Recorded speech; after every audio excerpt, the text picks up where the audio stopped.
हल्दी को naturally healthy और सेफ एंटीसेप्टिक माना जाता है, लेकिन क्या हो अगर वही आपके शरीर के लिए स्लो पॉइजन बन जाए तो? क्योंकि ऐसा हो रहा है। आपके घर की हल्दी में लेड है जो आपके शरीर में जहर फैलाने का काम कर रही है।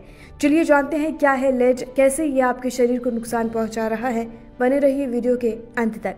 Science of the total environment में प्रकाशित एक रिपोर्ट में भारत, पाकिस्तान, नेपाल और श्रीलंका में हल्दी के नमूनों में लेड का लेवल चौंकाने वाला था। कुछ नमूनों में 1000 माइक्रोग्राम प्रति ग्राम से ज़्यादा, खास तौर पर FSSAI के द्वारा प्रमाणित की गई 14% सैंपल्स में 2 माइक्रोग्राम प्रति ग्राम से ज़्यादा लेड था। ये बच्चों को सबसे ज़्यादा नुकसान पहुंचा सकता है। अब बता देते हैं कि लेड होता क्या है।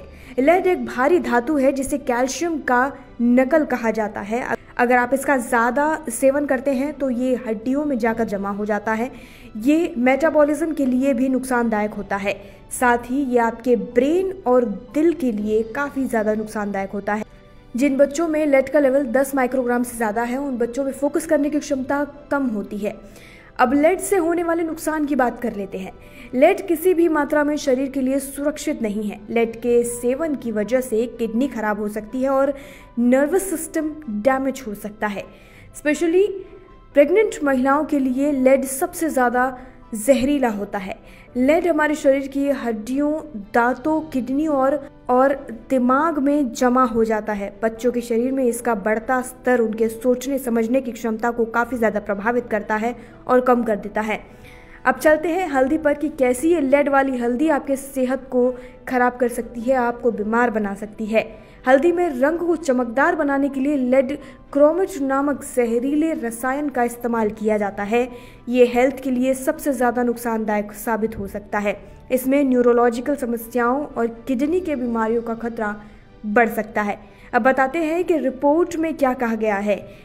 Science of the total environment की रिपोर्ट में क्या कहा गया है ये भी बता देते हैं। रिसर्च ने दिसंबर 2020 और मार्च 2021 के बीच भारत, पाकिस्तान, श्रीलंका और नेपाल के 23 प्रमुख शहरों में से इकट्ठा किए गए हल्दी के सैंपल्स का विश्लेषण किया। इस रिसर्च में पाया गया कि हल्दी के 14% सैंपल में लेड का लेवल 2 माइक्रोग्राम से भी ज़्यादा है, जबकि विश्व स्वास्थ्य संगठन का मानना है कि लेड की कोई भी मात्रा सही नहीं है, यानी 1% भी लेड किसी भी खाद्य पदार्थ में नहीं होना चाहिए। भारत में पटना और गुवाहाटी में अधिकतम लेवल 2.274 माइक्रोग्राम और 127 माइक्रोग्राम पाया गया। स्टडी में पाया गया कि दोनों जगहों के सैंपल कथित तौर पर बिहार से मंगाए गए थे। वहीं FSSAI के नियमों के अनुसार हल्दी में लेड, क्रोमेट, स्टार्च और कोई भी अन्य रंग नहीं होना चाहिए, यानी कि हल्दी में कोई भी फेक चीज़ नहीं होनी चाहिए। नेचुरली हेल्दी मार्केट में बेची जानी चाहिए, लेकिन ऐसा नहीं हो रहा है। हल्दी में कई सारे मिक्सचर्स हैं और केमिकल्स मौजूद हैं। ऐसे में ज़रूरी है कि आप अपनी सेहत का ध्यान रखें। बाकी अपनी लाइफस्टाइल को बदलने से पहले और अपने डाइट को बदलने से पहले अपने डॉक्टर से और डाइटिशियन से सलाह ज़रूर लें। बिना डॉक्टर के सलाह के, बिना डाइटिशियन के सलाह के अपने लाइफस्टाइल और डाइट में कोई भी बदलाव ना करें। बाकी हेल्थ से जुड़ी और लाइफस्टाइल से जुड़ी सभी खबरों के लिए जुड़े रहिए और देखते रहिए लोकमत हिंदी।